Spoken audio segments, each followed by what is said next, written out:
Hello, everybody. Welcome to another episode of The Graveyard Shift. We are starting an hour behind schedule because fucking Discord can suck my ass. I will never shill out sponsorships or ads for Discord. And if I ever do, it means you should stop supporting me because I will support a bunch of bullshit, awful companies. We've talked about this. If fucking PepsiCo ever comes to me and tells me to lie and they'll give me millions of dollars, I'm gonna do whatever the fuck they want. But Discord can suck my tits. I hate it. It is awful, even though every motherfucker and their mother uses it because it's the only platform that exists. We're using Riverside. Go suck yourself off. I Now that would that's like been to done. note, and I pointed this out before we recorded, that Rachel and I have been doing this since January, and now she tells me that this thing exists. The amount of salt I have is unwavering. Oh, I'm so sorry to all the diehard Riverside truthers. I need to be more diehard than I am. Uh, yeah. Okay. Well, that little rant aside, welcome everybody. We are on our Shakespeare episode, which is very exciting. Um, Gal has gonna have the bonus episode available on Patreon, and if there's any episode that you want to pay for, I promise you it's that one because she fucking messaged me today and she was like, "Oh, my stuff for the podcast is ready." And I was like, "What do you mean?" And she's like, "I made a whole ass book report PowerPoint for all of this bullshit. We're going to watch scenes from stage plays, everything." You know what Yes. my ass did? My ass pulled up a singular scene from like from the two shows I'm going to talk about because that's how my brain works. But like I did not do the work that she did. Okay, so if you want to get in nitty gritty with some good ass Shakespeare and some Ant-Man, yes, because he did Shakespeare, Yeah. you can go see the Patreon episode. But we're gonna start with me because since Huzzah. all I have is the text, it's technically public domain, so we can show this to y'all. Um, Yes. Now, just so y'all know, if you're like, ugh, Shakespeare, oh no, don't worry. Because you might still hate Shakespeare after this, but you can hate it with a renewed passion. And if anybody tries to come at you being like, well, people who hate Shakespeare are just people who don't know Shakespeare, then you can rebuttal with actual, true, interesting commentary proving that you do know Shakespeare and you still hate it. Um, because we love Shakespeare. So if you Yes. listen to us talk about it, then we will also talk about the things that suck dick about it, obviously. Mm. So you'll have the knowledge, even if you still hate it after we're done, to be able to intelligently hate it. And that is one of the best things you can do is be an intelligent hater. So, yes, so I encourage you to stay. Also, we're not going through like Romeo and Juliet and No. Macbeth, right? We're going for the good shit. We're going for the shit that you didn't read, you don't know anything about. Um, Yes. the first two that you're going to hear in this free version on YouTube is going to be Richard III and Julius Caesar. And I guarantee you, you might know the name Julius Caesar. You don't know anything else. I promise you that. So give it a listen. You might like these. The other note I want to get into before we start, if you are somebody who like had to do Shakespeare in high school, called at the end of the day, or even if you didn't, you might look at the screen and go, "Oh, the Folger Shakespeare Library. Interesting." You'll see that Gal also used this website. I The did. website you might be familiar with, dear listener, is a website called Spark Notes that has something referred to as No Fear Shakespeare. This is my official call out to Spark Notes. You can also go suck my dick because it officially, dear listener, if you have not been back to Spark Notes, you now have to pay for No Fear Shakespeare translations. You have to True. pay fucking money for modern day translations of Shakespeare. That should not cost fucking money. Go eat shit. That should be available to people. So, if you are listening and you are, well, you shouldn't be in high school if you're listening, but for whatever reason, if you are listening and you perhaps would have found something like No Fear Shakespeare useful, which for those who don't know is it'll have the original Shakespeare text on one side, and then the right side would give you like translations of what they're saying in our language. So if the left says like hark ye yonder whatever bullshit, the right's gonna say he's saying she has a big fat ass. Like this is your comparison.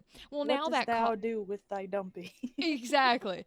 Well, now in our back in our day, you could use that free of charge, no worries, and everybody used it. Well, we have come full circle because before our generation of being able to use that for free, and SparkNotes would also give you summaries of other literature and stuff you would read in high school, and like summaries of chapters and what things meant, etc., not just Shakespeare, which also now costs money. Before us, believe it or not, there was actually another website / print that used to do this for high schoolers and other people in school. This was called Cliff Notes. Yep. So this was Cliff Notes. So Cliff Notes was before Spark Notes. And it used to be like a printout version, like literally the generation before us, which just to be clear with folks, the generation before you is not your parents. So many people say our parents' generation. That's not the generation before you unless your parents are young as shit. Anyways, but the generation before us would have like had a library where you would bust out some shit and it would be Cliff Notes, which is giving you like little, and then it eventually did go online. And there's a website for it. So we have officially come full circle now that SparkNotes costs money, and high schoolers and adults who are definitely listening to this podcast can no longer use it.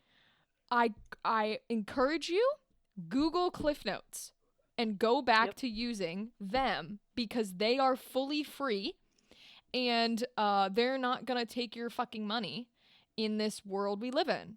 And that is just the rant I wanted to give, because I hate the fact that everybody charges money for bullshit like this. And I've said it before, I will say it again. If I can ever find the time, because it would take so much time, I have said it always that I want to do audiobook versions of all of this public domain stuff, of the all the Shakespeare things. And it wouldn't just be audiobook, it wouldn't just be a narration. I'm talking like audio dramas. Every character has its own voice actor, there's sound effects. It would be full ass audio dramas. And guess what, bitch? That shit would not be behind a fucking paywall, because go eat shit. Now the bloopers might be, but the actual fucking recording would not be. So when I saw that SparkNotes was charging money, all it did was make my passion to eventually make, I can't even call it an audiobook because audiobooks don't give you anything but a single person reading to you the words on a page. When I make my full ass audio drama of Shakespeare shit, then hopefully you won't have to deal with all the SparkNotes. I'm doing that shit as well. Literally. Oh, so many people will be in it. So many people would be in it. I just can't. I want to do it so badly. It renewed my passion. We can't do it now because May is a busy month. June is a busy month. July is a busy month. August is a busy month. We have another convention that I cannot name in August. But still, we'll do it for Christmas. Literally for Christmas, maybe act 1, scene 1 of we'll go back to the ones that everybody knows, and like fake red. We'll do like a Macbeth. It's just so it's get the name out there, because I swear to God, I fucking hate Romeo and Juliet. They've done it too much. We need to expand our I mean, me personally, listen, I did not come into my romance life until later in life, okay? I hated it because I didn't like romance. I have reread it as an adult because people love to do that bullshit in acting college, let me tell you. But it is better from knowing the actual, because here's the thing. All right, listen, we said we weren't going to do Romeo and Juliet. Let's fucking talk for a second. Because, Okay. folks, there are a few, I want to say two, Shakespeare works, which I believe are Romeo and Juliet and Macbeth, the two big ones. I would argue his two main ones, like most popularized. I think these are the only two pieces that both of us know. Correct me if I'm wrong. I mean, yeah. Like, Yeah. in I guess I detail. know in detail, yeah. Okay. And then the one I'm talking about in an hour or so. Yeah. And to be fair, even the one Gal is going to talk about in an hour or so, I really only know them in basic energy. Don't worry, I'm gonna educate. Oh, I'm gonna educate you. Yeah, see, I'm not going to do that. I'm gonna become Teacher Gal, and you'll have to sit through my ranting I of love why it. I love this fucking play. I love it. Yeah, I'm not going to give you any insight because, spoiler alert, I didn't read the entirety of the Henry V, big quadrology or whatever the fuck it is. I didn't even read all of Richard III. I didn't read all of Julius Caesar. I specifically picked out scenes that I did in acting college, so I'm not giving you plays that I fucking read. All right, so Gal's going to do that knowledge. But Yes. one I did read because we read it in AP English, I think. Maybe honors English. I don't remember. But one I did read was Romeo and Juliet. I think it was honors English because that doesn't sound like AP. You usually have to do that one.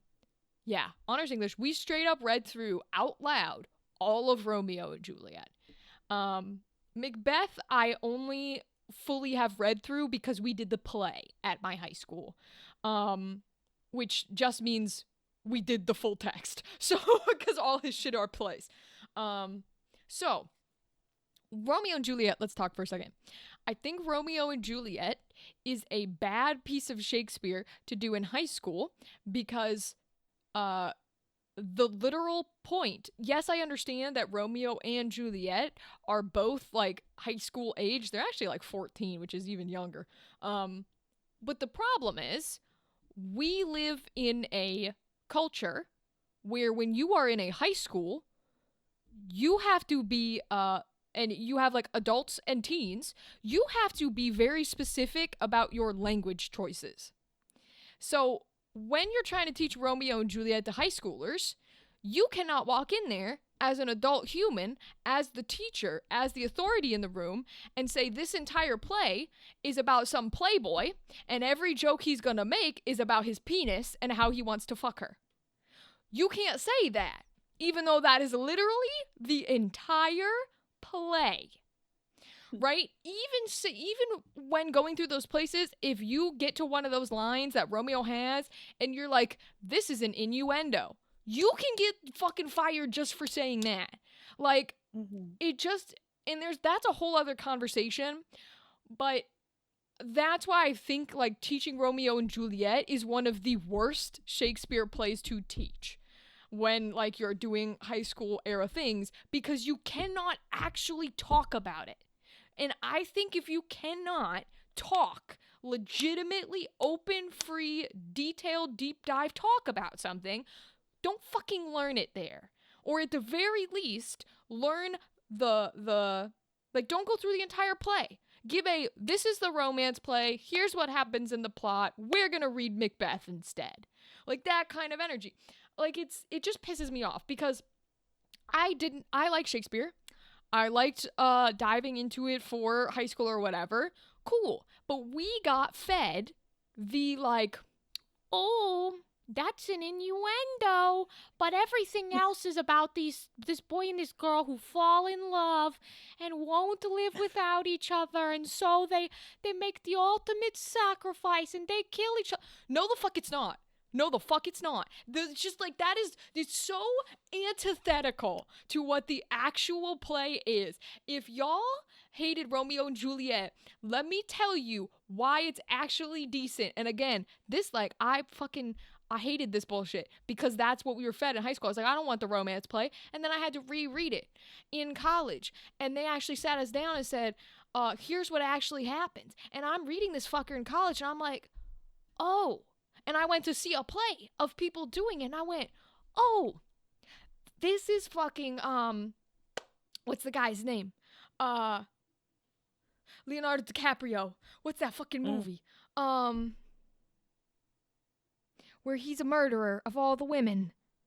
You need to be more specific. Oh my god. It's famous. He murders all the women. Is it? No. Leonardo DiCaprio murders all the women. He's like a CEO. It's the scene with the business cards. American Psycho. That's what I'm going for. Okay. So Romeo and Juliet is literally American Psycho dude, but at 14 with alpha male culture that we have currently, sees a girl with big ass titties and somewhat of a booty and goes, I'm gonna sleep with that whore. and she goes, oh, scandalous, a bad boy, and is like, okay, I'm gonna sleep with you too. And then they try to get married so that they can fuck each other. And when it doesn't work, they think their lives are over because of hormonal bullshit, and so they kill themselves.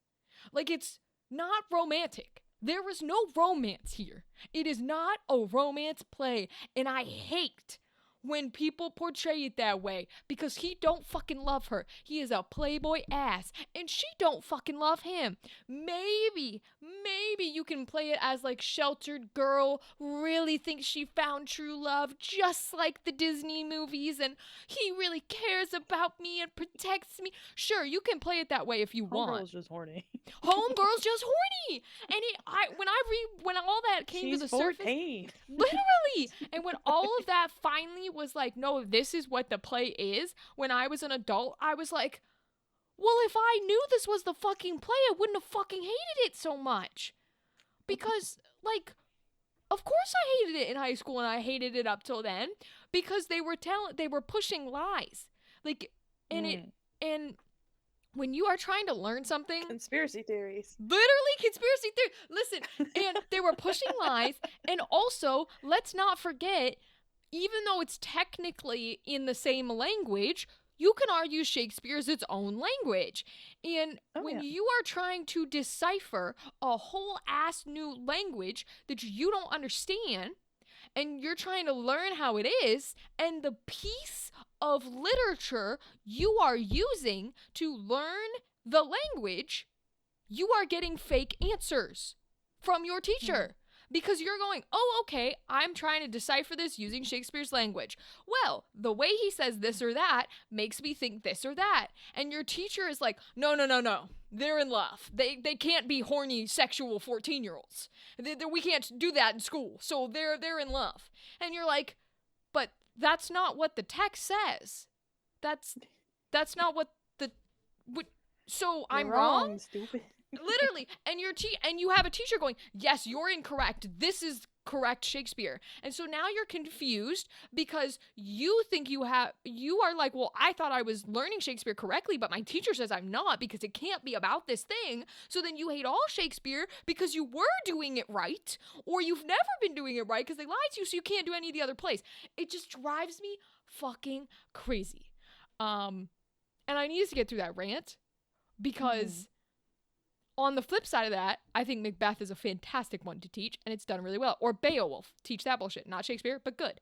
I'm not saying you can't teach romance and those plots in high school. In fact, I think in a modern day liberal situation, you should be using actual contextual things and telling people what they mean, even in high school. But again, that's a conversation for a different time. I needed to get through that rant because I knew we weren't doing the normal Shakespeare ones or the big boy Shakespeare ones. And I wanted to clear up that although I personally dislike Romeo and Juliet, I think it is misrepresented. And I don't like that. I don't like misrepresenting shit. Now I will take a sip of my Diet Pepsi. Also, in the website that both Rachel and I are using, this does not have that, like, No Fear Shakespeare English. This is the old Shakespearean English. So there's, a lot of thous and these and stuff. So Yes. don't feel like discontented if Mm, you're like, I fucking hate this. This is just, you can find versions that have that more modern absolutely. English. We just don't have it today. Yeah, yeah, yeah. And at least for the one here on this episode, there's gonna y'all know me. I don't shut the fuck up. We're gonna get through like 2 sentences of Shakespearean iambic pentameter bullshit, and then I'm gonna start talking about how powerful that sentence is and what it actually means, and etc. etc. So you're Yep. fine. You're gonna understand what's happening. You're just gonna have to listen to me rant about it before you understand. But that's You have to normal. get through the barrier that is Rachel's inability Literally. to shut up. Literally. Meanwhile, when Gal plays her beautiful videos, you'll just understand because it's a pretty video. Um, but okay, let me swap back over. So, Mhm. uh, I'm gonna go over here and I'm gonna hope that y'all still have the right screen. You should, because it's Riverside and not fucking Discord. Um, so we're gonna start with Richard III. I'm gonna Okay. give you. I have Cliff Notes up, with the Mm. summary of Richard III. And I'm not gonna read through this whole thing, but I'm just gonna give you very basic Rachel speak. I'm not Okay. even gonna tell you what happens in the play for the most part. So in case for some reason y'all want to read it or watch it or whatever, you can and still be surprised. So okay. Richard III is like a play that is congruent with like 4 other plays that all take part during the same time period or relative time period in England. And they were real historical time periods with things that did happen. And it was like over, decades or stuff, not necessarily all like he wasn't necessarily living through it type of thing. This is like can be like centuries and stuff before. But Richard III is a play in this big conglomerate of plays that is like Henry IV Part 1, Henry IV Part 2, such and such whatever, Richard III, such and such whatever. All of them are technically the same way that you might think of the 3 movies of The Hobbit and the 3 movies of The Lord of the Rings, right? If you say, I'm going to watch a Lord of the Rings marathon, you're watching all 6 because all 6 form a story. So that is the way that these work, is like all gigantic ass of these plays, all of them form a story. Each one, though, technically has its own story inside of it because it's going to follow different characters and follow different plots and different eras of the time period. So the thing with Richard III and why I'm bringing this one is because I did a scene from this one. I don't know the plot of any of the rest of them, and I barely know the plot of Richard III. But we're gonna go through specific scenes. We're gonna have a very actor perspective and a character, like insightful perspective for the 2 scenes of the 2 different plays I'm bringing to you for this episode. And then Mhm. Gal's bonus episode is gonna be much more of a like actual let's get into the play, what happens, etc., etc. Yes. I plan on going ed teacher mode because I Yes. studied this. I've written about like 4 papers on this. Hell yeah, we love So it. yeah. So 2 different perspectives, and I think that'll actually make it really fun. So all you really need to know for Richard III, if you remember your time in history, there was something called the War of the Roses. We don't give a fuck what happened in the War of the Roses. All you need to know is that that just happened in history, which means couple of different kings and relatives have died, new people have taken over. There's a lot of like uh speculation, and speculation is not the word I want. There is like tension among the peasantry of like what happened? Do we like the people taking over? Do we think this or that? Etc., etc. In this specific play, Uh, right now, Richard III, who obviously will become king because he's called Richard III, is a like nobleman, but not necessarily respected by the people. He's not disrespected, but he's not necessarily like, we love this man. He's kind of in that territory of like, we have to show him our decency because we have to. However, Richard, which is something interesting about his character, uh, is specifically depicted as he like was in history type of energy as a person with a physical disability that is visual. You can see it visually of some kind. Usually it's that he has a hunchback and they're like actual sort of physical like cyst or something, not just hunched over. But you can play him with any sort of visual physical disability. The reason why I say visual is because part of the reason, because of the time period, because of whatever you want to call it, hell, we still get it nowadays, there is a lot of discrimination towards him because of the fact that people can see that he is like different. And so you need something that the peasantry can have a thing to be like, ooh, he is like ugly or cursed by the gods or whatever it is. So I bring this up because Richard has been like discriminated against and, you know, not seen in a good light for a long time, which is part of the reason that he has become what is essentially our villain. He gets into a mentality of like, well, you can laugh, but you can't laugh to my face, right? Because I'm a nobleman. If you don't bow when I come down the street and you try to make a comment, then your fucking head's getting chopped off type of energy. So because of what he's experienced, he has this ego on him built out of insecurity because there's sort of this mentality of I need to stay at the top at all costs because the second I'm not here, they'll kill me. Like I will be destroyed. And also there's a little bit of with the insecurity growing up with that, there's also a bit of the ego of like, I have to prove I'm better than them. I am better than them. I'm better than these people type of energy.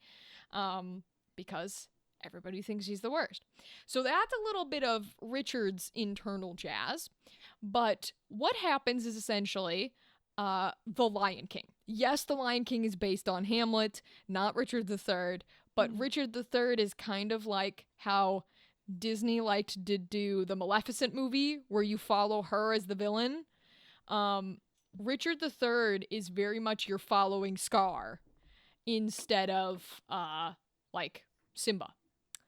So because and it's one of the few, well, I guess that depends on how you see Macbeth, but it is one of the few plays where you are following the villain, no questions asked. Like, there is no, is Macbeth the villain? Is he not the villain? There's no questions here.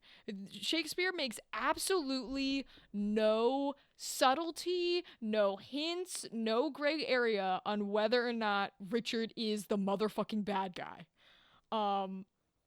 So it's really cool because whether you think about it or not, oftentimes you are either following an ensemble of people in Shakespeare or you're following mostly people who are looked upon as good guys or heroes to some extent. So it's really cool to like be following Richard and be like, damn, this man sucks. And the whole ass play is named after him. Even when you go follow like the good people that he eventually gets murdered, they're not the main thing, right? You know what's coming. So plot-wise, his brother's on the throne after the War of Roses, and he is essentially on the aspects of like, he's hit the point where he's gone full, I have to be the highest on the totem pole. That's where his ego is at right now. So he essentially is like, does a bunch of, I'm going to petition that, like, I should be in charge and we should, follow this or that person for king, or maybe I should be king, but I could never be king. I'm just a humble person, but if the people demanded it, like that kind of energy. If I have to. Exactly. And then, he also, along with petitions to the peasantry to try and get them on his side, he hires a bunch of people to be murdered left and right with different sort of, accusations of, like, because his right-hand man is a guy called Buckingham. And this dude will essentially do anything for Richard. But as you find out, Buckingham has one of those villain morality charts where Richard will be like, go kill this person. And Buckingham will be like, well, of course. What reason should he be dead? And then Richard will give some bullshit. And Buckingham will go, yes, this makes sense. They should pay for whatever and whatever. And the scene that we're going to talk about is when Richard and the audience finally get the moment of, like, like, Buckingham is, like, Richard doesn't have a legitimate reason for the murder that he wants Buckingham to do in this scene. And Buckingham is starting to be like, yo, I thought we were killing all those people for a reason. Are we just killing people to kill people? And Richard is like, of course, takes this super hella negatively, because he's like, what do you mean you have a moral compass? What do you mean you didn't just do whatever I said? How dare you have standards? Literally. So at this point in the play, that's basically the summary, by the way, is Richard tries to petition to the people. The people don't really like him, no matter how much he petitions. The people are very like, sure. And gets a bunch of people dead, killed, treasoned, executed for treason, whatever the fuck it is. I'm not gonna go through them all because there's a shit ton. Literally, he kills so many people, or hires so many people to kill so many people, whatever. Eventually, this gets him what he wants. He is king. He's in charge. He is ruling shit. And this scene, that we're going to go to, let me pull it up on my end as well. I know you guys can see it. Okay. This scene, Act 4, Scene 2, so we're very far in. He's finally king. And you can see a little bit, I think you can see it on the left if I'm sharing it. We'll see. But they give a little bit of a summary of each act. You can see that in the very first scene of the play, it literally says Richard, alone on stage, reveals his intention to play the villain. So from the very beginning, we are already on. Scar has gone, if you've seen Mufasa, Scar has gone from Taka, the brother to Mufasa, who loved him and could have been a good guy, to no, I'm the villain now. So we start with him as the villain, which is interesting. This scene, I will read the synopsis for y'all. It says, the newly crowned Richard asks Buckingham to arrange the deaths of Prince Edward and the Duke of York. When Buckingham resists the request, Richard procures a discontented gentleman, aka a assassin who will do anything for money, James Tyrrell, to kill the boys. Richard decides to have Lady Anne killed to marry Elizabeth, daughter of Edward IV and Queen Elizabeth. He then refuses a promised earldom to Buckingham, and Buckingham flees. So, there's a lot of names in there. You don't need to know them. What you need to know is that Richard has been crowned. Buckingham is like, cool, we got the thing you wanted. Now we live the rest of our lives, as, like, noble people. Richard is like, nah, I want these two random, innocent, young-ass children boys to die because they could one day try and take the throne. Some bullshit. He's paranoid.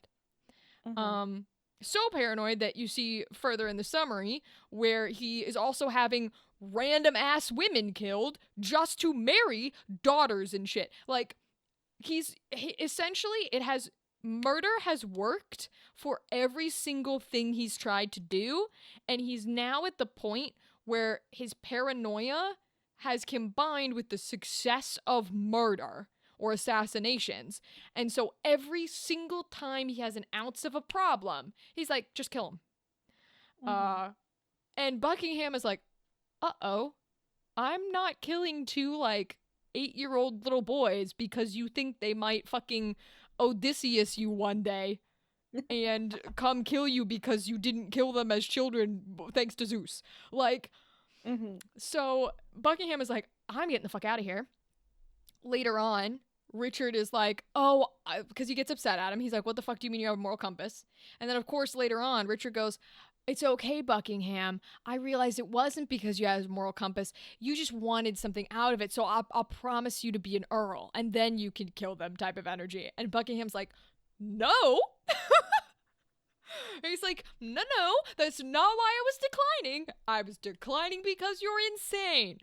And he flees. So, this is the scene that I did, which, do you want to, I think there's only two, there's gonna be three. There's gonna be Richard, Buckingham, dumbass Catsby and shit.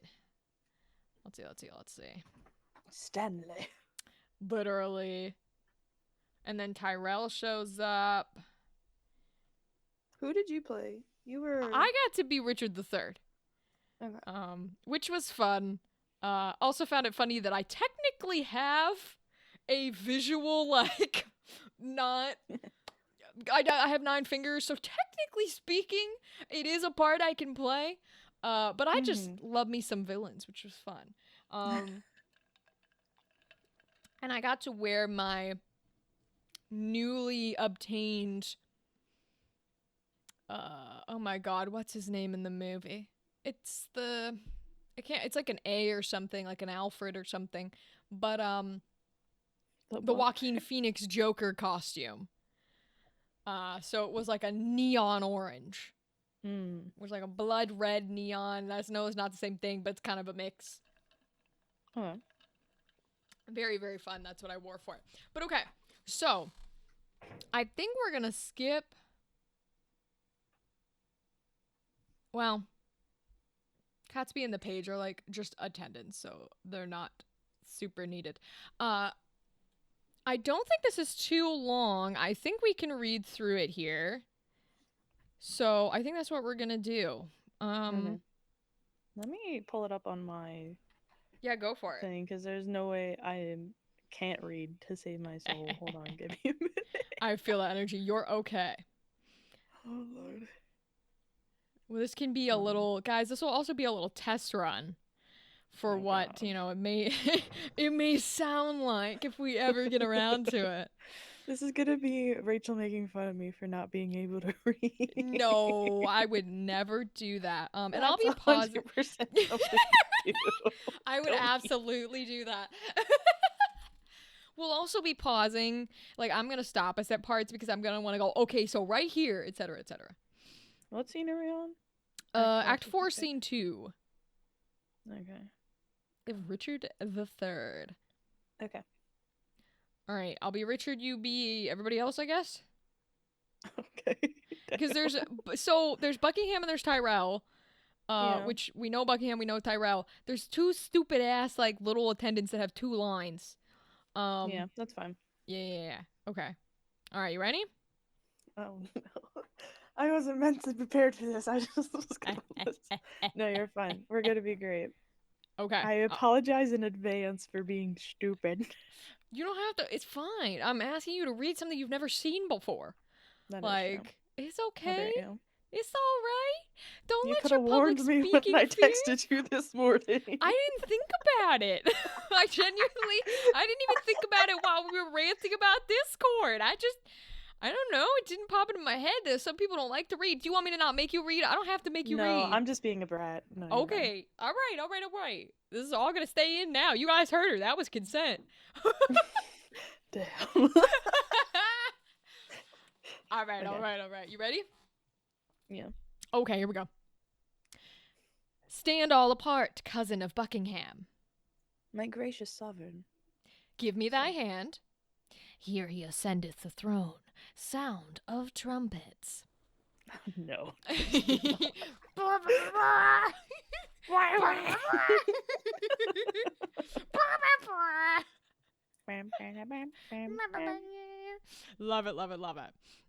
Okay. Thus high, by thy advice and thy assistance, is King Richard seated. But shall we wear these glories for a day, or shall they last and we rejoice in them? Still live they, and forever let them last. Okay, so basically, all this is King Richard is already being paranoid. Literally, like, the first fucking words out of his mouth are, but what if somebody tries to take my crown and my throne, and they're gonna last? Like, that's literally the first fucking words out of his mouth. And Buckingham is like, what are you talking about, bro? Okay. Ah, Buckingham, now do I play the touch to try if thou be current gold indeed. Young Edward lives. Think now what I would speak. Say on, my loving lord. Why, Buckingham, I say I would be king. Why, so you are, my thrice-renowned lord. Ha! Renowned. Oh, is that... I would have said renowned, too.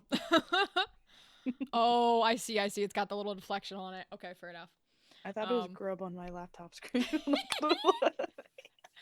I gotta be honest. For anybody who doesn't know, those little inflection thingies means you're supposed to say Ed. I ignore that bullshit. I'm like, even when I'm doing it in a play, unless they want actual Shakespeare, I'm like, bro, that shit's dumb. But okay. Ha! Am I king? 'Tis so, but Edward lives. True, noble prince. Oh, bitter consequence that Edward still should live, true noble prince. Cousin, thou wast not wont to be so dull. Shall I be plain? I wish the bastard's dead, and I would have it suddenly performed. What sayest thou now? Speak suddenly, be brief. Your grace may do your pleasure. Okay, so basically, what this bullshit is Buckingham is like, yo, Edward lives. What do you think I'm gonna say about that fact? And Buckingham is like, I don't fucking know. But he's gotta be literally, he's like, what are you talking? Why did you bring up the child? And Richard's like, bro, I would say that I am the rightful king. And Buckingham's like, bitch, you are king. I don't understand what we're talking about. And Richard goes, oh my God, you idiot. Yes, I'm king, but Edward is alive. And Buckingham goes, yes, I know this. What is this? Literally, and what does that have to do with anything? And Richard goes, oh, it is so unfortunate that Edward is alive while I am a true noble prince. Buckingham, you're a dumbass bitch. That was not want to be so dull. And he's like, I'm going to put it bluntly. I want the children fucking dead, and I want it done right away. So tell me you're going to go do it. And Buckingham's like, excuse me? Fuck no, I ain't doing that. He's like, no, you can do it yourself. And that is where we move forward. So here we go. Tut, tut. Thou art all ice. Thy kindness freezes. Say, have I thy consent, and they shall die? Give me some breath, some pause, dear lord, before I speak positively, or before I positively speak in this. Hello, you're gonna learn I'm dyslexic. I will resolve you herein presently. Okay, we're gonna skip this little part. All this is Buckingham just said, because Buckingham was like, no. That is your grace may do your pleasure. That's a very polite way of saying, no, do it yourself. And Richard goes, haha, very funny. You're so cold today. So, you're gonna do it? And Buckingham goes, uh-oh. No. Literally, Buckingham goes, uh-oh. this man is serious, and I've already committed several murders for him. If I say no right now, I might be in trouble. And so he goes, could I just think about it? What if I just give me a moment to think. And then, but I'll be back, I swear. And that's why Buckingham leaves. This little section we're going to skip with the pages and shit, is essentially like, well, actually we'll do it because it brings in Tyrell. But essentially this section is going to be Richard being like, Buckingham? Is he turning on me? So go ahead, I guess you can be Catesby. Sorry to die. Okay. The king is angry. See, he gnaws his lip.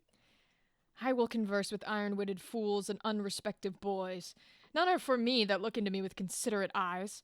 High-reaching Buckingham grows circumspect. Boy. My lord? Knowest thou not any whom corrupting gold will tempt unto a close exploit of death? I know a discontented gentleman whose humble means match not his haughty spirit. Gold were as good as 20 orators, and will no doubt tempt him to do anything. What is his name? His name, my lord, is Tyrell. I partly know the man. Go call him hither, boy. Okay, this whole section was Richard goes, oh my god, Buckingham's got a weak-ass little fucking spine. And so he goes, I'm going to find somebody who won't give a shit about killing children. Because anyone who has morality, which is considerate eyes here, I can't deal with them. And then he has the thought, which is high-reaching, Buckingham grows circumspect. He has the thought of, well, maybe Buckingham thinks he's better than me. And that's why he doesn't want to do it. So at first he's kind of like, man, this dude has a moral compass. I can't work with people with a moral compass. Well, maybe he's just a little bit big for his britches now that we've gone so far. Regardless, I need somebody who will do it just for money and not be morally conscious, not try to overthrow me, not think they're better than me, etc. So he literally says, hey, do you know anybody where gold will tempt them to go kill some boys? And the page is like, yeah, bro, I know, bitch. I definitely know one. He doesn't give a single shit. He'll kill anybody for money. And he's like, it's Tyrell. And Richard's like, cool, I actually know this bitch. And so then we'll keep going. He says, the deep revolving witty Buckingham no more shall be the neighbor to my counsels. Hath he so long held out with me, untired, and stops he now for breath? Well, be it so. And this is him going back to, because him and Buckingham have been like peas in a pod here. So this is really, really strange for him, and he's already paranoid. And so he's like, I will not let Buckingham try to sway me from like my righteous path type of energy. So that's why he's like, I'm not going to let him be a part of my counsel or my conversations. And then he essentially says like, this bitch was willing to do so much corrupt things with me. He held out for so long, taking bribes, stealing, killing, all of these things. And now he gets cold feet when we have to kill some children. Now all of a sudden there's a moral compass. That's what that is. Which is interesting because in the span of literally like 20 fucking lines, this man has been so affected by Buckingham not being willing to kill these literal children that his paranoia turned on. You can see how paranoid he is because he's like, well, he's got a moral compass. Well, how can he have a moral compass now? What is he saying, that I'm an evil? Well, I don't need people like him. Like, that is essentially what's happening. Is he's spiraling because the dude who has been in all the heists and in all the murders and right beside him going, yes, I'm here for you. Yes, I believe in you. Yes, I support you. Yes, I'm doing the thing. All of a sudden has pulled the, maybe we are the bad guys. And literally, this is essentially, I'm sorry that this is that I'm about to say this. For any of my nerd people, this is a She-Ra moment. this is the Richard is Catra, and Buckingham is whatever the Laura or whatever the normal girl's name is, where she goes, hey, maybe we're the bad guys. That act that you like want to go do, I don't like it. I know we've done a lot of bad shit, but all of a sudden that feels like crossing the line. Like killing children feels like crossing the line. And then Richard is Catra going, what? You don't get to say that. You can't say that. You're saying we're bad people? We can't be bad people. You can't. I'm not a bad person. Like, that is the energy that's happening, is not being able to take the guilt and the shame and the idea that you might be in the wrong. Which I love, because the big thing about Richard, the thing that defines his character, is that he is a talker, like me. He can sway. Yeah, he is incredibly oratorily, which just means like speeches, gifted. He can sway any person for anything with a speech. That is this entire play is always very clear about, like, if you let Richard talk, you will do whatever he says and you will believe you are in the right. It's just how good he is at convincing people of things and swaying people of things and persuading people. So this is also a really big moment, because even with the peasantry who like dislike him, when he gives speeches, right, they might go, oh, we don't care for this guy, but like he has a point, because Richard's incredibly good at this. And so this is another really cool turning point of his character, because someone has just not, like, he hasn't been able to, it didn't work. And Buckingham, and for it to be Buckingham of all people, who is like, nah, you're not swaying me to this. Richard is freaking the fuck out. And the way that he freaks out is by talking. And yes, everyone talks in Shakespeare. That's the type of plays that were made. But he's specifically, like, even when he's freaking out here, he's not repeating, like, language. He's not, there's no, like, oh, sorry, that's the page. There's no, like, curse this man, or, like, whatever he thinks, or, like, fuck that guy. Like, there's no slang. There's there's emotion, but there's no, like, strong, fervent passion that something like a Hamlet would have when the ghost shows up and he's like, oh my god, my dead father. That kind of energy. There's no Macbeth crash out when he can't kill the king or whatever. Because, oh my god, I can't believe I'm doing this, and I see the ghost of Banquo on the table and I scream and I yell. That's not how Richard panics. Richard panics, but he panics in the way that he is as a character, which is, I'm going to have this monologue discussing all these possible options about how Buckingham could be thinking in this viewpoint. And although I'm panicking, my language is still high, and it's really, really cool. And I love it. And I think actually we're going to stop there, because essentially the rest of it is just Tyrell and Richard being like, Richard, I need you to not be a pussy and go kill these boys. And Tyrell is like, yeah, of course I'll do it. And then this ending is exactly like the summary said, where Buckingham is like, yo, I'm not doing that. Yeah. And Richard is like, right, but I'll make you an earl. And Buckingham is like, no. Yeah, all that kind of jazz, and so he flees. So that's not super important, but I really like this whole sort of scene, because it feels like, in a long-ass play, because all of these plays in the Henry IV jazz, yeah, they're long as fuck. Like, even when you do each one individually as its own play, because they each get done as their own play, you still have to cut shit out. But you can see, this fucker is like, Act 5, Scene 5. Like, this shit is fucking long as shit. And this is a very, like, strong turning point of, like, showing him panic, but panic in the way that fits his character, and how he only starts to panic because the guy who has been with him tooth and nail grows a conscience, and he can't handle it. So it's because he doesn't necessarily think he's the good guy, but he does kind of think he's deserving. So it's just really interesting. I really like his character. I like that he is because he's a Scar mentality. Very much like, I am the rightful person. Everything I do is because I should be here type of energy. So I really like his character. I think it's really cool to delve into all that stuff. And we're almost at the hour already, so this is very funny. Where we might end up going into the Patreon with the rest of it. But I assume that you have enough to take up a full hour.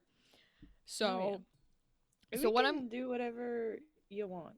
What I'm gonna do is I'm gonna go through the Julius Caesar section, and we're gonna have a little bit longer of a whatchamacallem. Yeah, I mean, I think we were planning on having longer ones because we both really like Shakespeare anyway. Yeah. So, this okay. is just bonus to the non-paying stuff. Bonus. So we're gonna switch on over. So cool. Yes, we're gonna switch on over to Julius Caesar. Can you see that same tab? I think. Yeah, you can. Cool. Act 4 is when like everything gets good. Let me be very clear. If you have that many acts, I feel like Act 4 is when things finally get good in a Shakespeare play. Anyways, so again, I'm not gonna go through all of Julius Caesar because Julius Caesar also has 5 acts and 5 scenes. And you don't need to know a big amount of it. And you also might know a little bit of it because this happens in like actual history. This is just dramatized by Mr. Shakespeare. But if you don't know, Julius Caesar is a guy who like takes down leaders type of energy. And because it's a time of revolution in Rome, where all of the people are like, we will not have an oppressor. We will not have emperors. Nobody will take us over. That energy. Like very much how France did it. Rome did it a long, long time ago. So that is the era that Julius Caesar is in. There's a bunch of wars where Caesar proves that he is not only an excellent general and like fighter in the wars, but the people, the everyday people, love him. They adore this man. They respect him. They worship him, essentially. They fucking love this man. He's loved by the people. He has a group of, like, soldier friends. And there are 2 names. One you'll know if you know any Julius Caesar, even the meme, which is Brutus. Because the Ides of March are when Mr. Julius Caesar gets stabbed and killed. And the famous quote is "Et tu, Brute." But without all the context, you might not know that Brutus is not your bad guy. He's actually your hero. He is what we kind of call like a flawed or a tragic hero. But which you find a lot in Greek epic poems and stuff, where your hero is like righteous and good and moral compass and all these things, and then there's some specific thing that is a blunder or they feed into or is a flaw that takes over and like barrels them down the path of I'm a bad dude now. That's how Macbeth is. Where at the very beginning, he's a respected army dude, a respected knight. Everybody loves him. He's got a moral compass. And then he gets one prophecy that says, like, bitch, you're going to be king. And your kids are going to be, you're going to be a king. You're going to be a king in this era while you're alive. And it just tickles his ego a little too much. And then he spirals. So that is very similar here. Except, arguably, although Brutus does the bad thing and kills Caesar, he never fully goes down the, like, I've committed to being a villain path. So let me explain. Julius Caesar, loved by the people, excellent guy. this is era when they don't want emperors in Rome and stuff, gets offered the crown to become the new emperor of Rome like 3 or 4 times. Again and again and again. And every single time, Caesar is like, no, we fight against this kind of thing. I will not become an oppressor. I'm not going to rule over people. All a crown does is like taint you and make you lose sight of your people and like become a bad, horrible ruler. I will always be on the everyday level of a person, and I will lead them from as much as I can from where I am. Well, a specific man in this group that Caesar is a part of, like his soldier friends, named Cassius, is he's technically our actual villain. So Cassius is very much getting like antsy and I don't know what the right word would be. Maybe like a little upset with the idea of like staying in the position that they're at type of energy. He's got a little bit of that complex of the ego where it's like, okay, but we are better than the everyday people. Like, we go out and we fight and we are leaders, and I want some like better treatment and maybe a nice house and maybe some money. He's got some of that greed on him. And so what happens is Caesar keeps being beloved. He keeps turning these things down. Cassius is starting to get like itchy. And he's kind of like, the subconscious thoughts are like, I'm doing something about this. And they build up to where he essentially talks to the soldier group people, and he's like, I think that Caesar is going to become emperor. He keeps turning it down, and every time he turns it down, all of the people, the peasantry, like cheer and clap and are happy about it. And I think Caesar is trying to get on their good side. And he knows that if he were to become emperor, the people would support him fully, even though they cheer when he turns it down, because that's showing like his humbleness. And he's like, but every man wants to be emperor. And I can tell, like, I'm around Caesar. I'm one of Caesar's friends, right? I can tell that, like, in private and in close quarters, I'm, like, nervous. I think he is starting to get a bit of an ego. Essentially what's happening to Cassius, he claims is happening to Caesar. And the other members of the party, all except for Brutus, are kind of like, oh, yeah, I could see that. What if he does take the crown? What if he does become a tyrant like other emperors? He's just gonna take it, and we're gonna have a tyrant emperor just like we did before, and it's gonna be the same exact story. We can't let this happen.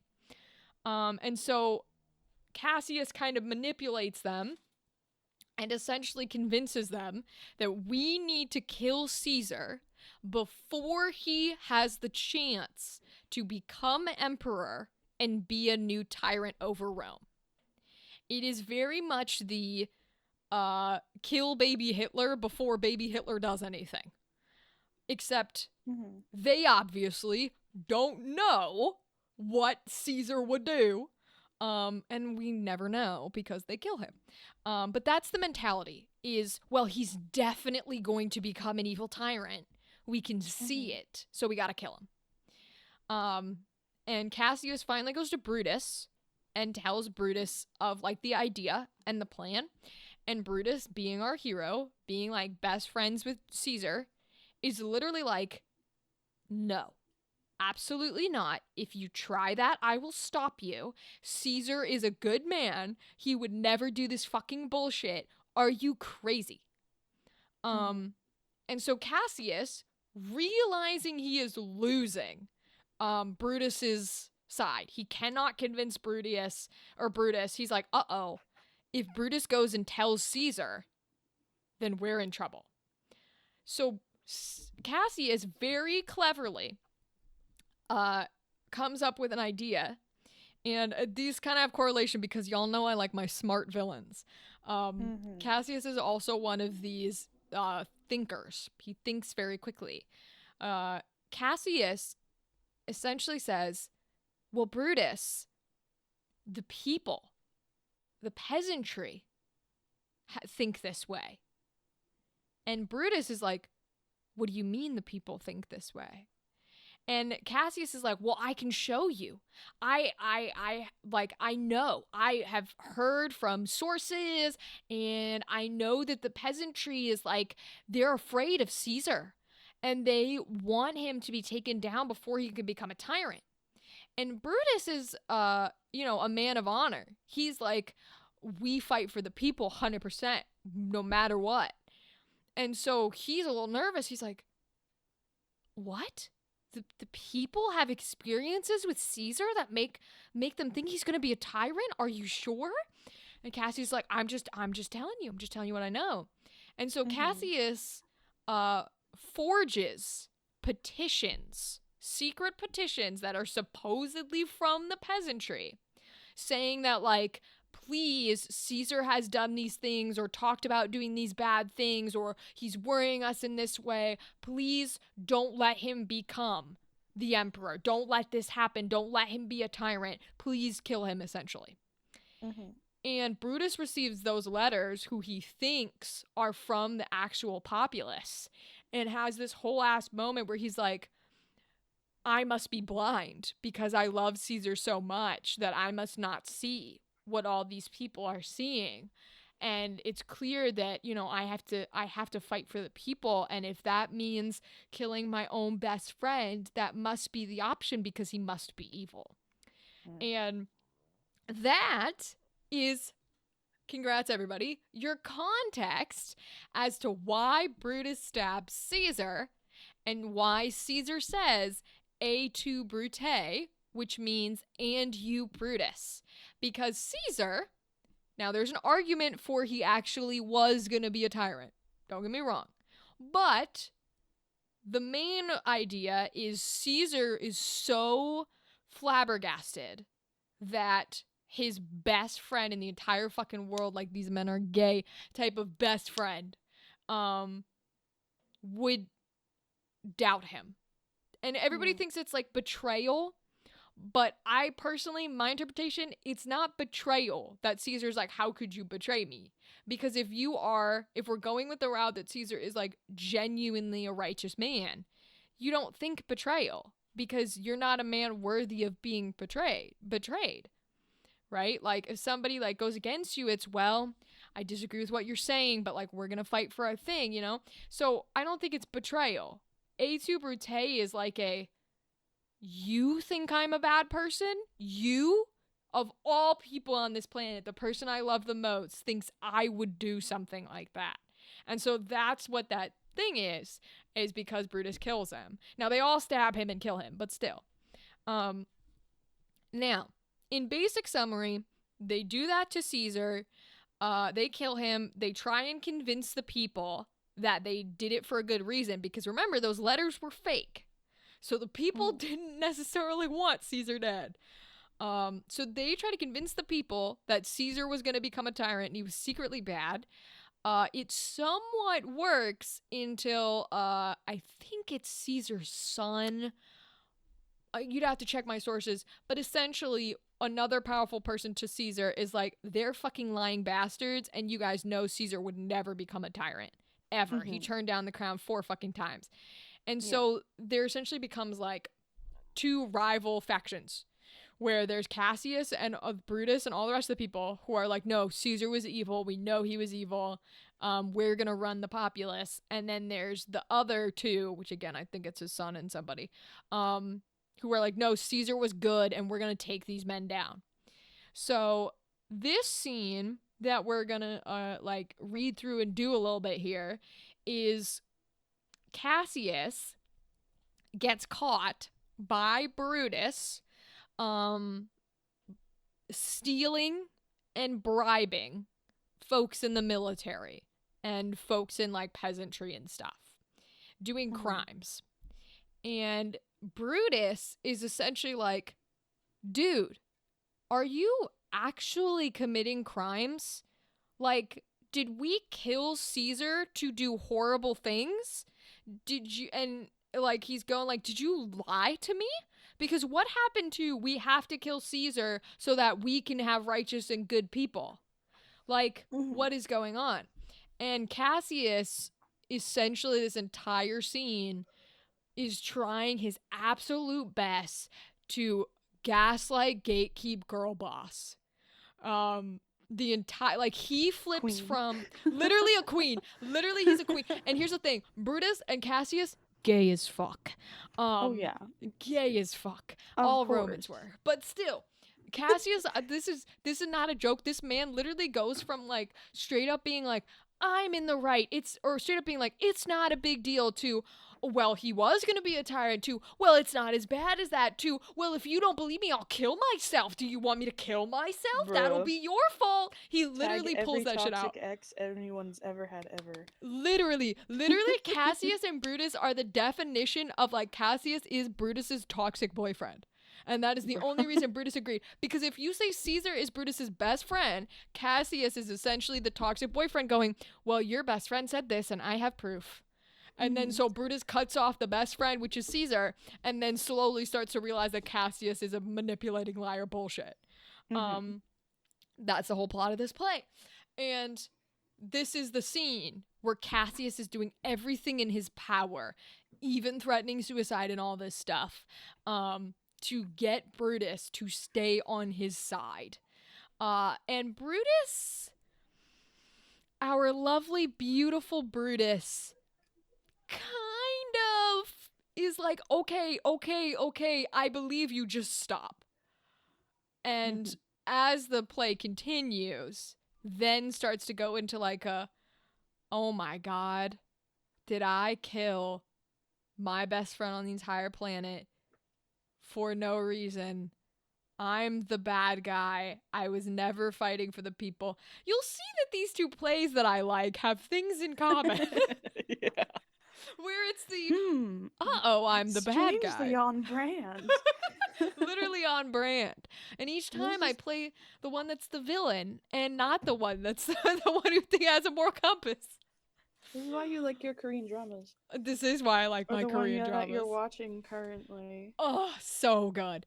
But we won't get into that. That's another thing. Yes, so that is this thing. So let me read you the summary here. And just in case you want to know, I know I didn't say the end of Richard III, because Richard III is not the end in the entire Henry IV tetralogy or whatever it is. For Julius Caesar, in case you want to know, it ends with all of the fuckers who killed Caesar, killing themselves. Different reasons. Cassius is pretty much like, we're gonna lose the war, and my ass ain't getting tortured. Brutus is like, I deserve to die for the wrongs that I've done, etc., etc., etc. But that's literally how it ends. Beautiful tragedy. Because Brutus is our hero who got manipulated by a toxic ex and then, takes the sad rat out. But to be fair, the enemies that were in support of Caesar wouldn't have listened to him and killed him anyway, so. Okay, let me read this little summary for Act 4, Scene 3 here. Basic synopsis. Brutus and Cassius exchange accusations in Brutus's tent. They grow angry with each other, but are quickly reconciled, and Brutus tells Cassius of Portia's death, which are women are important, etc. With Titanius and Messala, not important. They plot a military strategy. Brutus overrides Cassius's objections and insists they march to Philippi to challenge Mark Antony and Octavius. These are the two that are against them. I think one's the son, and one's like the son's best friend or something, which you might know the names Mark Antony and Octavius, because they are your lead characters for Cleopatra, which Shakespeare, I think, also writes. And he does use this exact same Mark Antony Octavius. So it is kind of a sequel. Cleopatra's kind of a sequel to this. That's a lesser known Shakespeare. That one would be fun. But anyways, as Brutus reads in his tent after the meeting, he's visited by the ghost of Caesar, who threatens to visit Brutus at the war. So Brutus is feeling so guilty, and this often happens in Shakespeare where when you feel guilty, ghosts and shit show up to you. So Brutus realizes, uh-oh, I think I was manipulated by Cassius into killing my best friend.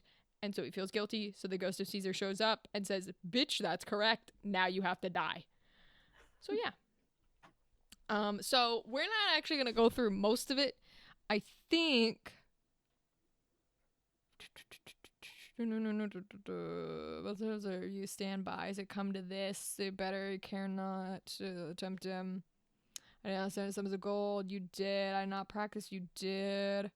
Like a bondman in front of his dagger. Oh, maybe we will go through. Not all of it, because I want to go through the whole, like, suicide speech. Obviously, I should have put trigger warnings ahead of this. But trigger warnings. Don't give me your hand and my heart. Yeah, it's got the... Okay, so we will go up until the poet comes in, because I don't give a fuck about anybody except these two gay lovers. Clearly gay lovers. They're literally... We're going to read through this. This is... If you think anybody else in Shakespeare is gay because of dick jokes, you have not read what is about to occur here. This is the gayest shit that we are about to read. Because there is nothing more I am in a relationship than the most toxic, horrid fucking motherfucker that is like, but I love you. How could you? What you don't love me? Like, that's going to be this entire thing. So if you're not ready to listen to your toxic act repeat all of his misogynistic manipulation, please don't listen to the rest of this. Because it's about to happen. So give me 1 second. Let me drink some Diet Pepsis. Wait, so who's who? You're going to be Brutus because I have to be the villain. Okay, that's fair. So I will be Cassius. So Cassius is our villain. He's the one who lied to Brutus and convinced Brutus that Caesar was bad and to kill him. Now Cassius has been caught by Brutus doing crimes. And so that'll be this first paragraph Cassius says, where he's like, bro, you... Yeah, literally like... crimes. Gay crimes, okay? He was being gay and he did crime, but the rest of that sentence is don't get caught. All right? It's be gay, do crime, don't get caught. All right? And he didn't do that part. But that's going to be this first couple paragraphs is Cassius saying, hey, you should not have called me out in front of the war general for bribing him. Because Brutus saw it happening and literally went, what the fuck are you doing? Like in the front of the army. Mm-hmm. So yeah. So I'll start. Are you ready? Yep. Okay. That you have wronged me doth appear in this. You have condemned and noted Lucius Pella for taking bribes here of the Sardians, wherein my letters praying on his side because I knew the man was slighted off. You wronged yourself to write in such a case. In such a time as this, it is not meet that every nice offense should bear his comment. Let me tell you, Cassius, you yourself are much condemned to having an itching palm, to sell and mart your offices for gold to undeservers. I an itching palm. You know that you are Brutus that speaks this, or by the gods, this speech were else your last. The name of Cassius honors this corruption, and chastisement doth therefore hide his head. Chastisement? Remember March, the Ides of March remember. Did not great Julius bleed for justice's sake? What villain touched his body that did stab and not for justice? Whoa, sorry. What? No, you're right, you got it. You got that it. Struck the foremost man of all this world, but for supporting robbers, shall we now contaminate our fingers with base bribes and sell the mighty space of our large honors for so much trash as may be grasped thus? I'd rather be a dog and bay the moon than such a Roman. Okay, so what has just happened is Cassius is like, yo. Cassius is essentially like, yo. Okay, so Cassius steals a bunch of shit. At the very beginning, Cassius is like, hey, Brutus, you cannot claim that my men are stealing shit, like taking bribes. That's the whole thing with Lucius and the Sardians. He's like, bro, you cannot send him to like jail and stuff for taking bribes. Brutus is like, bro, you shouldn't have defended him when you knew he was taking bribes. That's what you wronged yourself to write in such a cases. Because Cassius was like, no, he's a good man. And Brutus is like, no, the fuck he isn't. Cassius is like, bro, we are in war. It is okay to do bribes. That's what every nice offense is about. Brutus says, bitch, I don't care if we're in war. People have said that you are stealing and you're supposed to be an officer of the law. That's what it says, that you're condemned to have an itching palm for gold. And Cassius is like, me? A thief? He's literally like, you would dare call me? It's like in jail when you, like, bitch is the worst thing you could call someone. Here, thief is the worst thing you could call someone. So Cassius is like, you just called me a thief? Like, you literally just called me a slur. And then his next sentence is, if you were not my gay lover, Brutus, you would be dead. I would kill you right here. I promise you that's what that sentence says. And then Brutus is like, bitch, it doesn't matter if I call you it. The fucking townspeople call you it. They call you the slur all the time. That's what the name of Cassius honors this corruption. As in, like, all they do is hear the name Cassius and they're calling you slurs. That's what that means. And he's like, and when I try to call you the slur, like call you out for you know what? Let me use a word that's not nice but isn't a slur. He calling him a whore. In this case, it's a thief. But the same way where if you were to change the words, it would be Brutus saying, you are a whore. And Cassius saying, you would call me a whore? What the fuck? How could you say that to me? Like, nobody calls me that. Nobody calls me a slut. And Brutus goes, bro, everybody in town calls you that. But when I call you it, all of a sudden it's a problem? When I say, hey, you actually are one?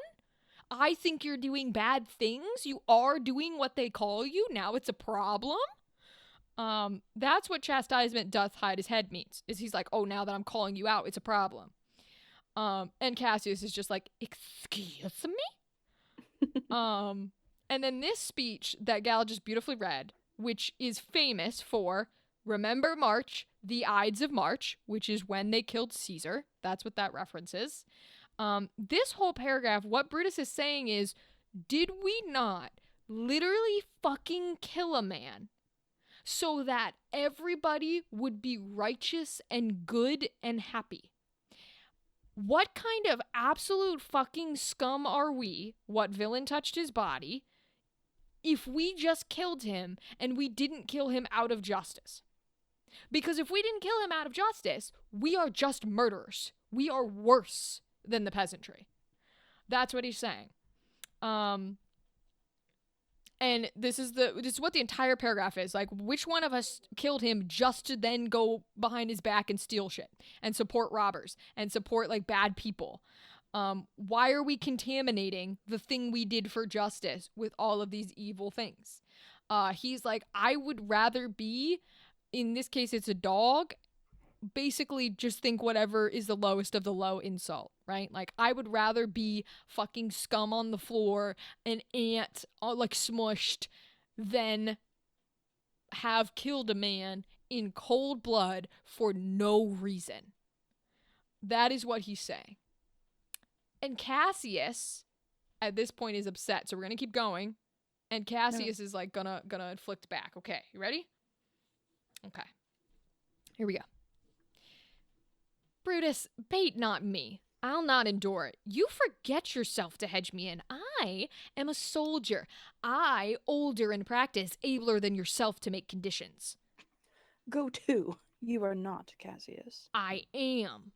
I say you are not. Urge me no more. I shall forget myself. Have mind upon your health and tempt me no farther. Away, slight man. Is it possible? Hear me, for I will speak. Must I give way in room to your rash shoulder? Shall I be frightened when a man stares? Okay, this little bit here is very simple. Cassius, knowing that Brutus is clocking shit and is correct, and he's angry that he got called a little thieving whore. See, wouldn't you love to learn Shakespeare from me?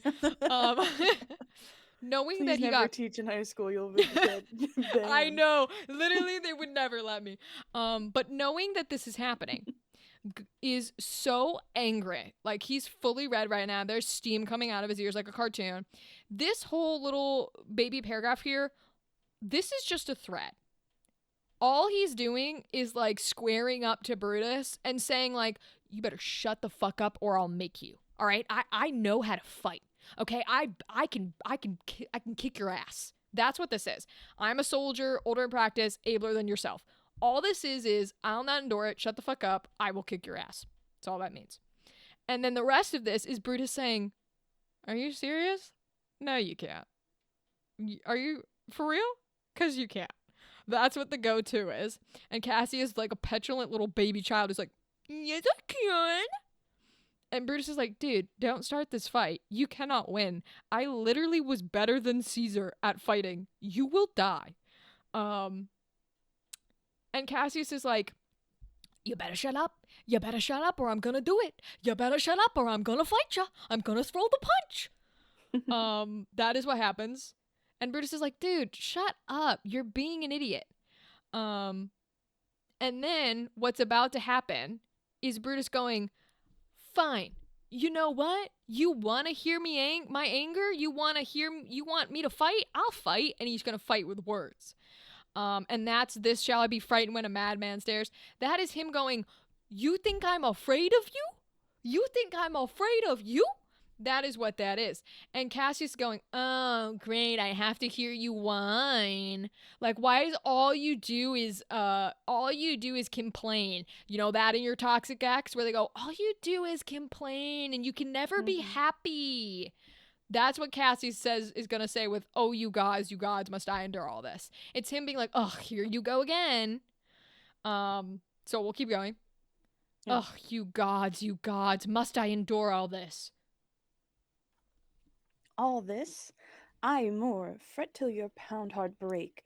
Go show your slaves how choleric you are, and make your bondmen tremble. Must I budge? Must I observe you? Must I stand and crouch under your testy humor? By the gods, you shall digest the venom of your spleen, though it do split you.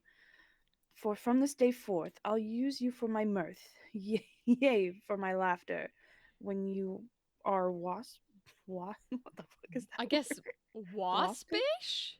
Waspish. I was like, was-pish. When you was piss. I was like, damn. Is it come to this? Dyslexia confirmed. I can't I even love say it. the fucking word. I Jesus love it. Christ. Is it come to this? You say you are a better soldier. Let it appear so. Make your vaunting true, and it shall please me well. For my own part, I shall be glad to learn of noble men. You wrong me every way. You wrong me, Brutus. I said an elder soldier, not a better. Did I say better? If you did, I care not. Okay. This little bit, yes, I know I'm pausing a lot, but I promise you it's important.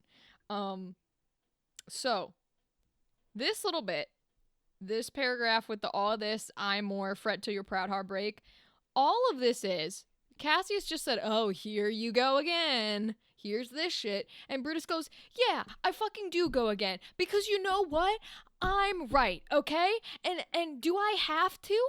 Do I have to just be silent and be in the kitchen like you want me to do? Do I have to say nothing when your mother-in-law gives me subtle passive-aggressive insults? Is that what I have to do? Because I'm not gonna do it anymore, okay? When you try and say something now, I'm just gonna go, yes, honey. Yes, darling. Whatever you say, dear. In this passive-aggressive way, and you're gonna feel the anger and shit and how angry it makes me when you do that to me because I'm gonna do it to you from this point forward, okay? You are beneath me, and that's what I'm gonna give you is, yes, honey. That's what this paragraph is. Is him going, yeah, you know what? You do have to deal with me whining because I'm sick and tired of you treating me this way. And And then you say you're a better soldier. Let it appear so. This is literally Brutus going, you think you can fight me? Do it. Do it. I bet you won't. I bet you won't. I bet you won't. I bet you won't do it. You're not going to do it. Go ahead, prove it. Do it. And immediately, Cassius goes, no. I didn't say it. I didn't say I'd fight you. I didn't say that. I didn't say I'd win a fight. I never said that. I would never. You're lying. You are thinking he's gaslighting, right? He's like, no, I didn't say that. You're wrong. I didn't say that. You are thinking incorrect. I never said that. Because A, he doesn't want to fight him because he knows he'll get his ass handed to him. And B, he's like, okay, the first toxic thing I did, which was anger and trying to bring like power and be like, I am in charge and I will beat you up and I will fight you, didn't work. Brutus stood up against it and said, okay, fight me then. Do it. And now Cassius is like, all right, if intimidation didn't work, what's the next toxic thing on the pipeline? Gaslighting. So I'm going to convince you that you think I said something that I never said. Don't put words in my mouth. Oh, I hate that phrase so much. But that is essentially what's happening is he's saying, are you putting words in my mouth? And Brutus is like, I don't know, right? Brutus has to give in because you're toxic ex. You can't argue with them.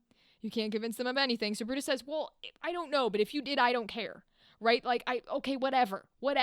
You were implying it. And now we're going to get into the, like, we've gone from intimidation to gaslighting. And now we're going to go into Girl bossing. yeah, literally we're gonna go into girl bossing. So hey, if you ever wanted to, if you or have ever been in, or maybe you're currently in and you don't know, if the things I'm describing and the tactics I'm describing sound like your partner, do not fucking say that. maybe break up with them. But yes, literally this is Toxic Partner 101 is intimidation. Didn't work. So now I switched tactics to gaslighting. Like, I didn't say that. Didn't work. Now he's going to switch tactics to, baby, but I love you. Baby, can't we just get over this? Baby, we're both in the wrong. Okay, we both said things we didn't mean, baby. Don't you love me, baby? That's about what he's about to switch to. Oh, excuse me. Bless you by Satan himself. Okay, you ready? Here I go. Yup. When Caesar lived, he durst not thus have moved me. Peace. You durst not so have tempted him. I durst not. No. What, durst not tempt him? For your life you durst not. Do not presume too much upon my love. I may do that I shall be sorry for. You've done that you should be sorry for. There is no terror, Cassius, in your threats, for I am armed so strong in honesty that they pass me as the idle wind, which I respect not. I did send to you for certain sums of gold, which you denied me, for I can raise no money by vile means. By heaven, I'd rather coin my heart and drop my blood from my drachmas, rather to wring from the hard hands of peasants in their vile trash by any indirection. I did send to you for gold to pay my legions, which you denied me. Was that done like Cassius? Should I have answered Caius Cassius so? When Marcus Brutus grows so covetous to lock the rascal counters from his friends, be ready, gods, with all your thunderbolts. Dash him to pieces. I denied you not. You did. I did not. He was but a fool that brought my answer back. Brutus hath rived my heart. A friend should bear his friend's infirmities, but Brutus makes mine greater than they are. I do not, till you practice them on me. You love me not, gay. I do not like your faults. A friendly eye could never see such faults. Flatterers would not, though they do appear as huge as high Olympus. Okay, so all this was more back and forth gaslighting. And then we're about to switch to and a little bit of like love shit, right? He literally says, "You love me not." Me Like not. this is gay, bro. They are in a relationship. So all this is doing is giving you contextual stuff. So basically, Cassius says, when Caesar lived me, he did not move me like this. And then Brutus says, you didn't tempt him like this. That sounds gay. It's not. Aww. I know, unfortunately. These two sentences, if we were to get into like the interconnected weave and woves of character dynamics, it'd be super cool. I'm not gonna go that deep because we don't have that kind of time. We're not gonna make this a Death Note musical. But these lines are really cool and interesting because Cassius is essentially accidentally lifting the veil of Caesar was the bad guy. Because what he's saying is, even Caesar never pissed me off this much. Well, that's a little like, excuse me? What do you mean he pissed you off? I thought that sounds like a personal vendetta for killing Caesar. And Brutus kind of plays it off. He doesn't catch it. He goes like, oh, you probably just never riled him up. Like, you just never did anything that mean to him. And Cassius is like, what? And Brutus is like, no, everything's fine. And Cassius is like, excuse me? What do you mean? What do you mean I didn't fight him? Like, what's going on here? Both of them are very confused, essentially. Because Cassius is like, bro, Caesar, like, never pissed me off so much. And in contextualized with that, also never would have fought me like this. And Brutus is like, well, you would have never fought Caesar like that. And both of them are like, what? Because they both think different things. And Brutus, that's why Cassius is so confused. He's like, what do you mean? And Brutus is like, no. And Cassius is like, what do you mean? I didn't tempt him? And then Brutus responds with, for your life you durst not. Brutus thinks, because he doesn't know all the bad shit, that what Cassius is saying is even Caesar would not have, like, stepped to me. You know what I mean? Because they just talked about fighting. So Cassius is like, even Caesar wouldn't, like, fight me. And so Brutus thinks Cassius is saying that Cassius is, like, the greatest fighter type of energy. That, like, even Caesar wouldn't fight me like you're gonna do. Like you're doing right now. And Brutus is like, well, yeah, because you're a weak bitch. So you wouldn't dare fight him. And that's what this little couple lines here is. Brutus thinks that he's saying, well, Caesar would have never fought me. And so Brutus responds with, yeah, because you would never have tried to fight him because you would have lost. And Cassius has the knowledge that Cassius didn't lose because Caesar's dead. So that's a little, like, interesting tidbit where you kind of get to see a little bit of internal uh-oh moment. Where Brutus is like, well, of course you didn't fight Caesar because Caesar would win. And Cassius is like, but I did, uh-oh. And so it's kind of funny. I really like it. Not everybody sees it that way, but I see it that way. And then this follow-up line is like, don't take my love for granted. Like, this is when your toxic ex goes, because they just went, baby, I love you, right? This is when the toxic ex goes, well, you know, I could leave and you'll never find another man. You'll never find someone that puts up with you the way I do. So don't make me do something that I'll regret. That's what he says. And Brutus goes, fuck you. You've already done shit you should regret. Fuck your chicken strips. Literally, that's this whole paragraph from Brutus. All he's doing is very clearly, when you talk to your toxic ex, going, You said this. I have literal text message receipts of when I asked you for money and you said no, and then I showed up and you had earned money by stealing from people. I have literal Instagram DM receipts where you lied to me. And then of course Cassius is like, no, I fucking didn't. And Brutus is like, yes, you fucking did. And then Cassius goes, well, I didn't say that. Okay, it's not my fault. All right, it's the guy who tried to give you the money's fault. It's his fault. He's the one who lied to me. That's what this paragraph is Cassius going, well, it's not my, you might have receipts, but it's not my receipts type of energy. And then, realizing this is also not working, this last sentence is, if you were really my friend, gay lover, then you wouldn't pick on me like this. Like, you would be there for me and help me. You wouldn't, like, you would be on my side, essentially. And Brutus is like, I was on your side until you started calling me a thief. Okay? And then we get the beautiful gay, you don't love me, which toxic exes love to do. And Brutus going, no, of course I love you.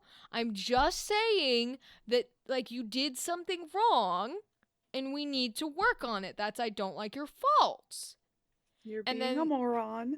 Stop yes, it. exactly. And then Cassius goes, well, if you really loved me, that's exactly what this sentence is. A friendly eye could never see such faults. It's, well, if you really loved me, you wouldn't say something like that. You wouldn't do something like that. And Brutus goes, maybe somebody who, you know, doesn't want to help you improve would not say something like that, but we're partners. We should be helping each other when we do things wrong, and we should be calling each other out. That's what Brutus says here. And then we're gonna get this beautiful long speech here that I'm gonna give as Cassius. This is your trigger warning moment.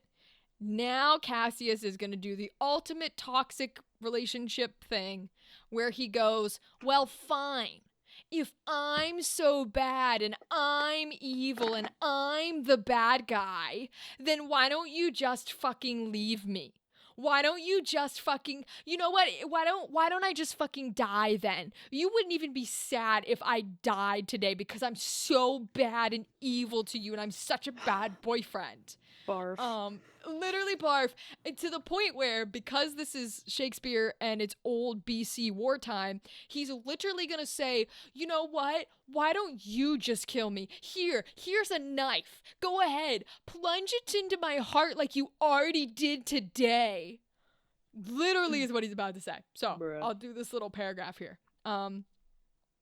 Come, Antony and young Octavius, come. Revenge yourselves alone on Cassius, for Cassius is aweary of the world, hated by one he loves, gay. Braved by... I can't get over it. They're just so gay. I'm sorry. I just hated by the one he loves, gay. I know you leaned into the mic, looked dead at your camera, and went, gay. It's just like, it is the most, people might try and fight me on this, they're wrong. It is the most obvious gay that is in any Shakespeare is these two fuckers. They're just in a relationship. Okay, anyways. Braved by his brother, checked like a bondman, all his faults observed, set in a notebook, learned and conned by rote to cast into my teeth. Oh, I could weep my spirit from mine eyes. There is my dagger, and here my naked breast, within a heart dearer than Pluto's mine, richer than gold. If that thou beest a Roman, take it forth. I that denied thee gold will give my heart. Strike as thou didst at Caesar, for I know when thou didst hate him worse, thou lovest him better than thou ever loved Cassius. Okay, Bruh. Bruh. I want to vomit. Literally, you should be vomiting your eyes out. I'm gonna literally sentence for sentence here. Let me tell you exactly what this bitch just said. You ready? Come, Anthony, young Octavius, come. Revenge yourselves alone on Cassius, for Cassius is aweary of the world. This 3 sentences, Anthony and Octavius are the 2 dudes who literally have declared war against them. And Cassius is saying, well, I must be such a bad person that they should come and kill me because I can't take this anymore. I feel like I need a shot. Literally.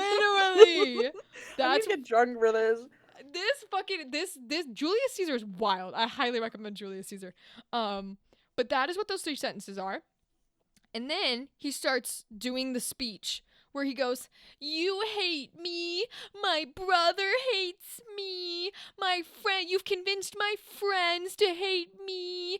How you watch everything I do, every little thing I do wrong. You tell me about it, okay? I can't do anything right. I can't do anything right at all. I can't believe you would do this for me. I'm so sad I could cry. Here, go ahead. Why don't you just kill me yourself, okay? My heart is so rich. I love you so much that I'll just give it to you. Go ahead, kill me for loving you too much. And then this, Barf. literally disgusting. And there's a little bit of even like the if thou beest a Roman, he's essentially saying like, if you truly are like so perfect, then go ahead, kill me for making one mistake. And then this is the shit. That is like, if we were Brutus, this man would be dead. Like, no questions asked. Brutus, remember, is our good boy hero. He's not gonna do that. But this is the moment where that toxic ex says something that, like, there is the worst thing you've ever heard in your life. When you read a Reddit story and you're like, I cannot believe that just came out of your fucking mouth. Because what Cassius says here is, kill me like you did Caesar, because you never loved me as much as you loved him.